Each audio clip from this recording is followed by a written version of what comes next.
అందరికీ నమస్కారం. Hyderabad central university ఇది కేవలం విశ్వవిద్యాలయం మాత్రమే కాదు, పబ్లిక్ రీసెర్చ్ సెంటర్ కూడా. ఇది విద్యారంగంలో తెలంగాణ ప్రాంతానికి జరుగుతున్న అన్యాయాన్ని నిర్మూలించడానికి ఏర్పాటు చేయబడింది. 1973లో 6 పాయింట్ ఫార్ములాలో భాగంగా అప్పటి ఉమ్మడి ఆంధ్రప్రదేశ్లో కేంద్ర ప్రభుత్వం తెలంగాణ ప్రాంతానికి ఓ సెంట్రల్ యూనివర్సిటీకి కేటాయించింది.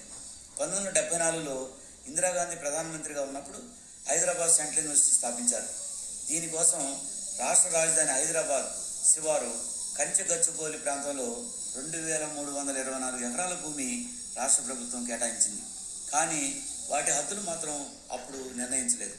ఈ యూనివర్సిటీ భూముల వివాదం ఇప్పుడు తెలంగాణలో హాట్ టాపిక్గా మారింది.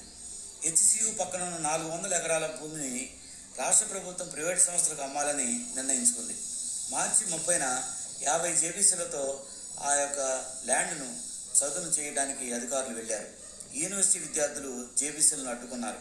యూనివర్సిటీ భూములు ప్రైవేట్ సంస్థలకు అమ్మటానికి వ్యతిరేకంగా ఆందోళనకు దిగారు. పోలీసులు వారిని అరెస్ట్ చేసి పోలీసులకు తరలించారు.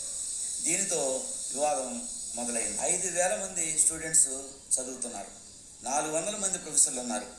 స్టడీ ఇన్ ఇండియా అనే సెంట్రల్ ప్రోగ్రాం ద్వారా దాదాపు 20 దేశాల నుంచి చదువుకోవడానికి 200 మంది విద్యార్థులకు పైగా హైదరాబాద్ వస్తున్నారు.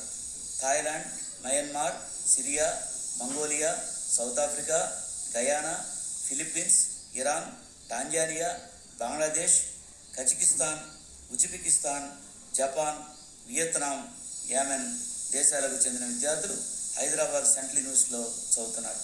ఇందులో చదివిన వారు ఎంతోమంది ఐపీఎస్, ఐఏఎస్, ఎఫ్ఎస్ లాంటి ఉన్నత ఉద్యోగాల్లో ఉన్నారు. అంతేకాదు, ప్రస్తుత తెలంగాణ ఉప ముఖ్యమంత్రి బట్టి విక్రమార్క, ఐటీ శాఖ మంత్రి దుద్దిళ్ల శ్రీధర్ బాబు కూడా ఇదే యూనివర్సిటీలో చదువుకున్నారు. ఇక్కడ ఎంతోమంది గొప్ప రచయితలు, శాస్త్రవేత్తలు కూడా ఉన్నారు. జాతీయ, అంతర్జాతీయ అవార్డులు అందుకున్న గొప్ప ప్రొఫెసర్లు ఈ యూనివర్సిటీలో బోధిస్తుంటారు.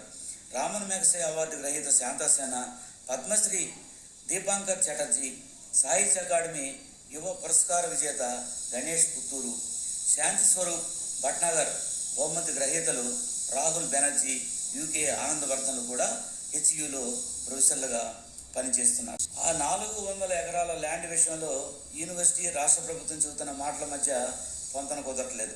అందుకే ఈ వాదం.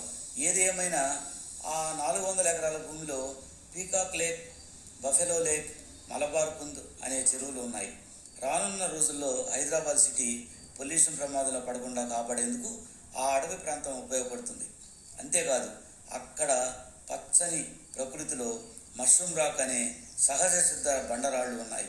నెమళ్ళు, కుందేళ్లు, అడవి పందులు, మచ్చల జింకలు వంటి అద్భుతమైన జీవరాశి కూడా ఈ భూముల్లో ఉన్నాయి.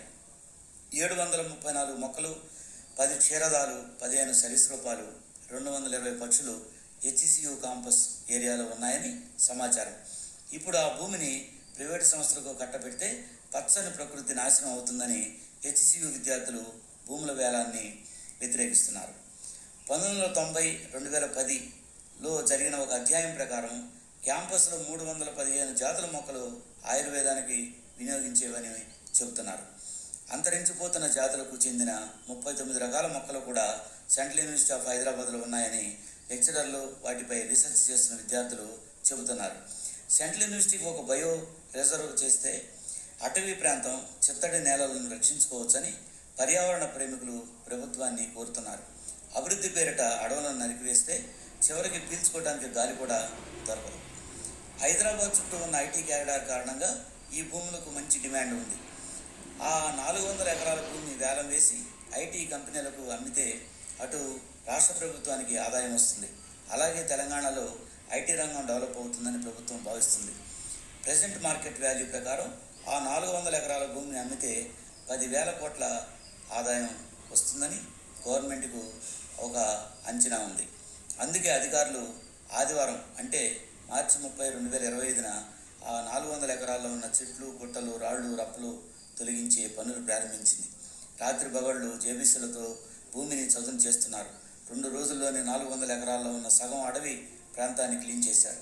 ఈ క్రమంలోనే హెచ్సియు విద్యార్థులు వారిని అడ్డుకోవాలని ప్రయత్నించారు. పోలీసులు ఆందోళనకారులను అరెస్ట్ చేశారు. విద్యార్థులు మాత్రం వెనక్కి తగ్గటం లేదు. వందలాది మంది సెంట్రల్ యూనివర్సిటీ మెయిన్ గేట్ వద్ద దీక్షకు దిగారు. ఎంతోమంది నాయకులు, రాజకీయ పక్షాలు కూడా దీనికి మద్దతు ఇస్తున్నాయి. అయితే సుప్రీంకోర్టు దీనిపై స్టే విధించినట్లుగా వార్తలు అందుతున్నాయి. చూద్దాం ఎంతవరకు ఇది సాధ్యపడుతుంది. Thank you very much for watching this video.